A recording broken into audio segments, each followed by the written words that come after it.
మెదడులో రక్తం గడ్డినప్పుడు వచ్చే జబ్బుని స్ట్రోక్ అని అంటాము. ఇది depends on the size of the in fact అండి.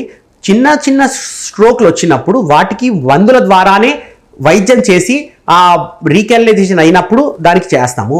యూజువల్గా పేషెంట్కి మేము ఎడ్యుకేట్ చేసేది ఏంటంటే 4.5 hours లోపల వచ్చినప్పుడు, స్ట్రోక్ సిమ్టమ్స్ వచ్చిన 4.5 hours లోపల పేషెంట్ హాస్పిటల్కి వచ్చినప్పుడు మేము క్లాట్ బస్టర్ ఏదైతే డ్రగ్ ఇస్తామో క్లాట్ లైస్ అయ్యేది, అది రక్తనాళాలను ఉన్న రక్తం గడ్డగట్టిన దాన్ని కరిగించడం వల్ల రక్త ప్రసరణ మెరుగైనప్పుడు పేషెంట్కి మళ్ళీ ఆ డెఫిసిట్ అనేది ఎక్కువగా రాకుండా ఉంటుంది. ఇది 4.5 hours లోపల వస్తే మనం ఇచ్చేది ఐవి థ్రాంబోలైసిస్ అంటాము.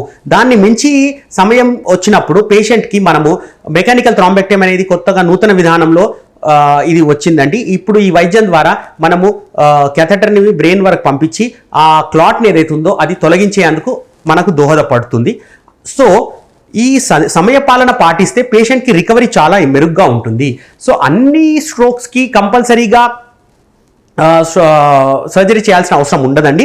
మరీ పెద్ద భాగంలో డ్యామేజ్ అయినప్పుడు, లార్జ్ వెసల్ అక్లూజన్ అయినప్పుడు, బాగా మొత్తం సగభాగం డ్యామేజ్ అయినప్పుడు పేషెంట్ కండిషన్ని బట్టి మేము అంచనాకొచ్చి సర్జరీకి సజెస్ట్ చేస్తాము.